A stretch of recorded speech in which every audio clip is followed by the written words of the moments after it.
So what if I worked like a horse on steroids, endlessly? Sun like a colluding enemy, sapping all my energy. Busy fingers, body sore, working hard to fill another's chest who didn't deserve even the least, but only got the best. I ain't ever been no slave. I may have been an embryo, torn from the womb, sentenced to a lifetime of servitude and callous disregard, condemned to a lifetime of eternal doom. From everything to nothing, as my fortunes tossed and turned upon dark and unfriendly waves. But I ain't ever been no slave. Life was a grinding and exhausting reality for many, a real testament of one's will of mind, their strength, and their unwavering endurance. Survived it all without being broken in. A day, a week, 100 years. Diseases rage, freely falling tears. Market day and moonlight songs, haunting dreams and distant shores. Worked and died and worked some more. Faced it all without a thought that I was being brave. And honey child, I just know I ain't ever been no slave. It was not a life for the feeble-minded or the weak at heart.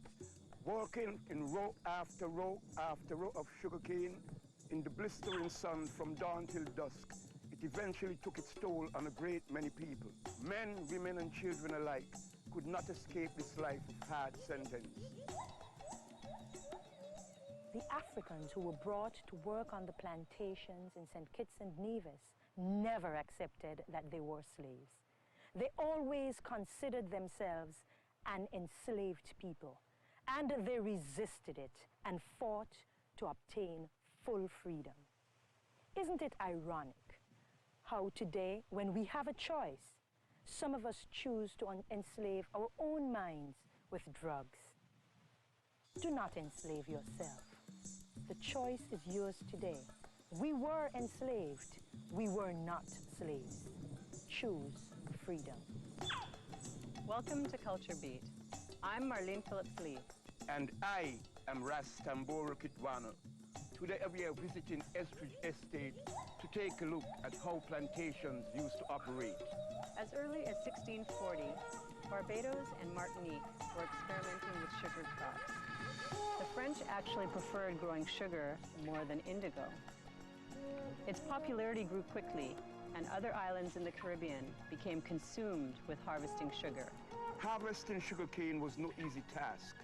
It required a minimum of 200 acres of land and an extremely large labor force. But this did not sway the Europeans because slavery was on the rise. In the 1670s, the demand for slaves was so great due to the growth of sugar plantations that a slave market was set up on Nevis named the Royal African Company. Slaves were kidnapped from their native lands of Africa, India, and Hong Kong, then forced to endure a harrowing journey overseas. Upon arrival in a foreign land, they were washed, oiled, and paraded through town to be auctioned and distributed to various plantations to work in the fields. In most cases, they were separated from their families and even from their own tribes to prevent them from uniting forces and uprising against their captors. Estridge Estate was named after its original owner, Mr. John Estridge, who enjoyed prosperity from harvesting sugarcane like other Europeans who had migrated to St. Kitts. When he died in 1892, he was succeeded by his son, Henry Watton Estridge, who was nominated by the family members, 4 of whom had shares in the family business, to represent their interests. The 4th share in the business was held by J.W. Jenkins-Skip Mortgage Company. In 1895, he purchased a piece of land situated in the middle of Estridge Estate. To fulfill his new responsibilities as estate supervisor, he traveled from England to St. Kitts with his family to inspect his newly acquired property. He was impressed to see that his father had run the estate successfully, but did he have what it would take to continue his father's legacy? The cultivation of sugarcane was an arduous prospect, but very rewarding. As an estate owner, it was necessary to have a significant amount of capital. Buildings had to be erected to support the process. A large labor force had to be employed to harvest the crop, and equipment had to be purchased to transport what was reaped. Without all these things in place, a whole crop could be lost. Initially, each estate grew and processed its own sugar cane. First, the land had to be prepared by removing large trees and bushes. Then trenches were dug and holed to receive old cane stalks. Planting had to take place during the rainy season to give the crop a good start. If planting went well, 16 months later, a healthy crop was ready for harvesting. Next, the sugarcane had to be processed in a mill, which was mandatory for all estates. Whether mills operated by wind, water, or cattle, they all served the same purpose, which was to extract the juice from the sugarcane. A shaft of 3 or 4 rollers standing vertically in the center of the mill would rotate while the cane stalks were forced between them. The pressure would subsequently squeeze out all of the juice. Strategically placed pipes and gutters would lead the juice into the boiling house for further processing. Next, limestone water was added to the juice to remove impurities, and then it was boiled in copper kettles until it was ready. Boiling houses usually put the juice through a series of 3 boilings, each one hotter than the next. When the juice was ready, it would be put into trays to cool, then packed into containers referred to as hogsheads, which were stacked to drain. The product of this process would be muscovado sugar, a raw brown sugar. To make refined sugar, raw sugar was placed into a cone-shaped clay pot and set onto a rack for a few days.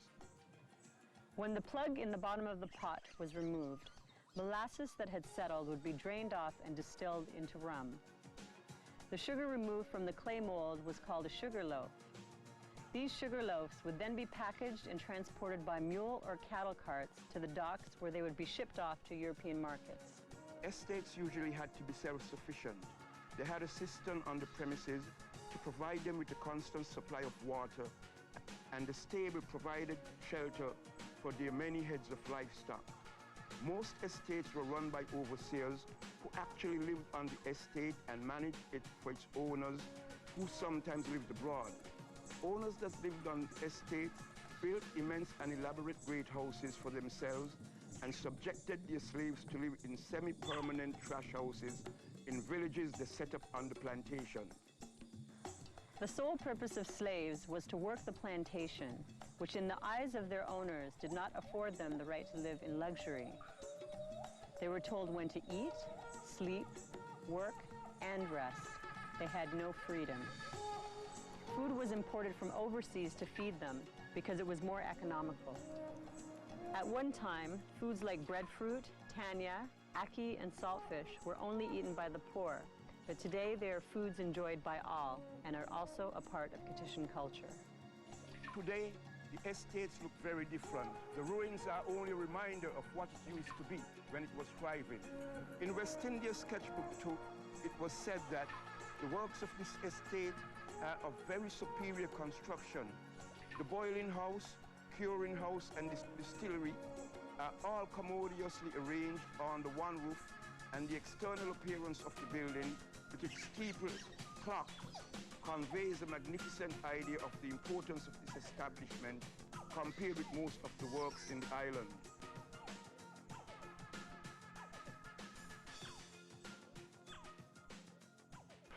I'm Dr. Frank Irving. I'm professor of psychiatry at McGill University in Montreal.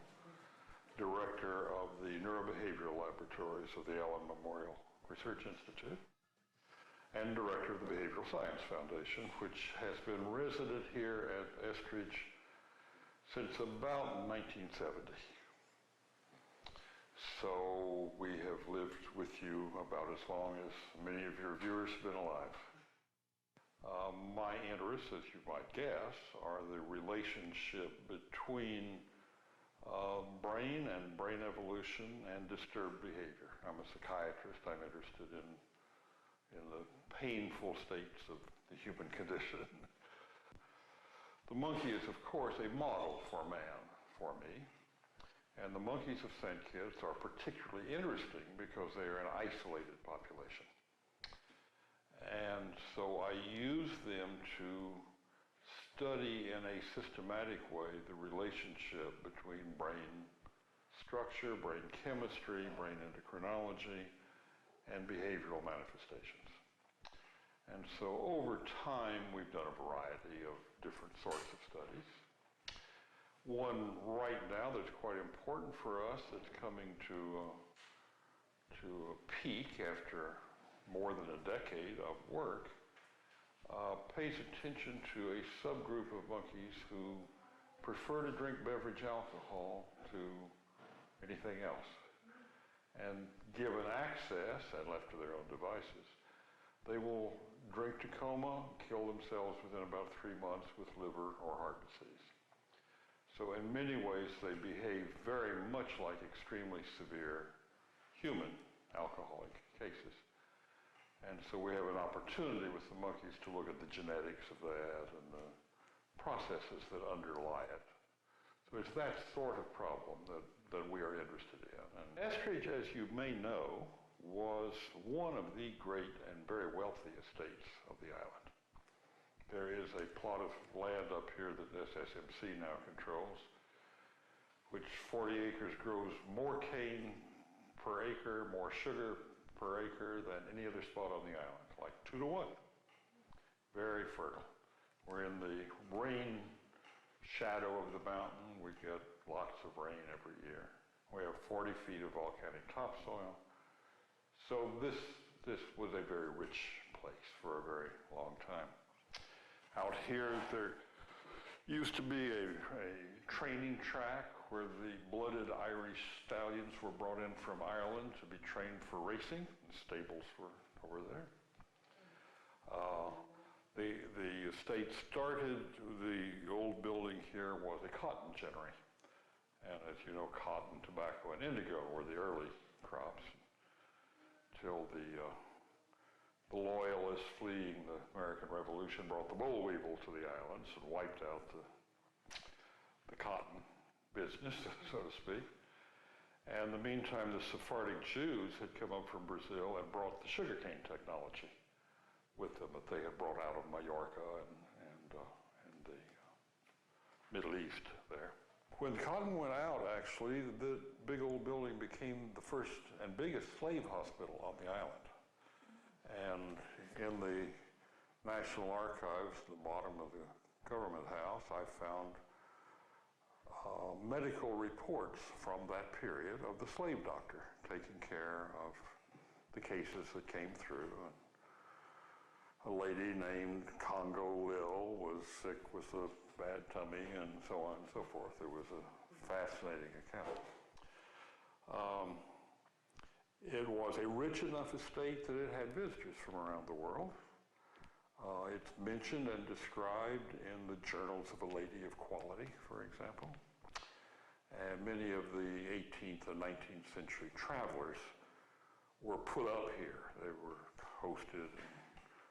And they write about the wealth of the, mostly walrus, actually.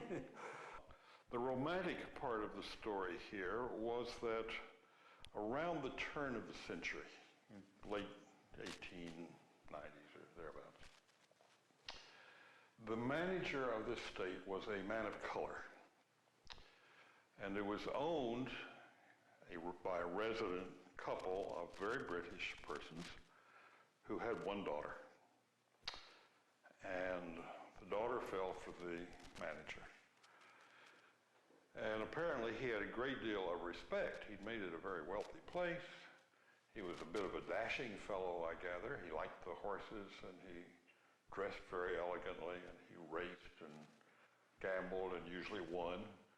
And a bit of a scourge of the white ruling class around here. So this young couple had a Romeo and Juliet romance. And in the fullness of time, they gave permission for their only and beloved daughter to marry this man. And they left, presumably brokenhearted. They went back to England, and he lavished all kinds of attention on her. Rosewood spinets, statuary brought in from Italy, which used to stand out here in the yard. It's now been stolen. It stands in Lodge Village on the road. I found them under the house here, and I dug them out. They were originally painted in the ancient Greek tradition, Greek and Italian, and he had brought them in from Italy. They stood on either side of the front gate to the compound. And old ladies around here have told me about when they were children walking home from school, they'd come by to look at the statues and touch them. And so I had them up for a while, and they disappeared one time when I was caught. So he apparently lavished all kinds of attention, spent money, and so on this lady. And he died. Let's see what happened. She died early. I've forgotten whether in childbirth or from yellow fever, one of the things that killed everybody about that time. Left children, almost grown by then. And it turns out when the paperwork cleared, the family had not relented enough to put the land in her name, so it did not go to this branch of the family. It reverted to a male first cousin in England, thus upsetting the local branch of the family, because they were cheated, I mean, in some ways, quite so. And so it then reverted and went right back into fairly, shall I say, mundane and less romantic popular production of sugarcane and making money and so on and so forth. But over those subsequent years, that British branch of the family, I think, sold out then to the Walwins. And so the Walwins lived and developed this place for a number of years. We hope that your view of life on a plantation has been broadened. Many of us might be too young to remember such hard and challenging experiences, but we need to remember those who lived and survived it. They are truly an inspiration for the human struggle. Thank you for joining us. It's important to remember our past. To know where we are going, we have to remember where we came from. Before we can set out on new paths, we need to recognize the paths others have traveled before us.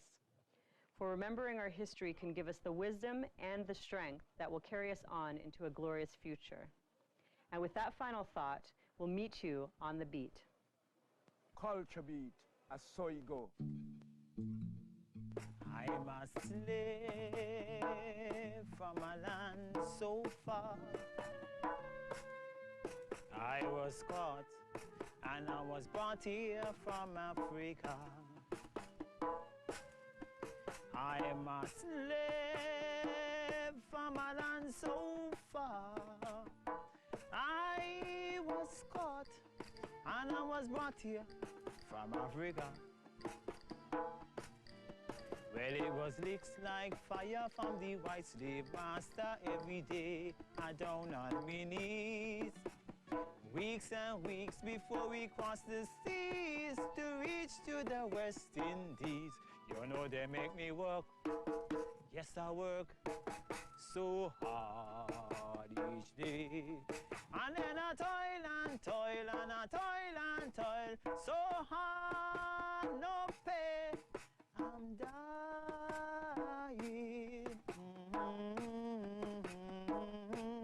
Yes, I'm crying.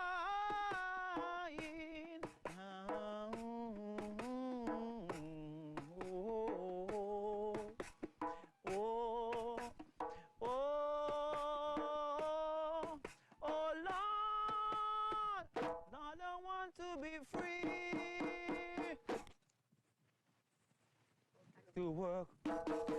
do work, good Lord, no pay. And then I toil and toil and I toil and toil,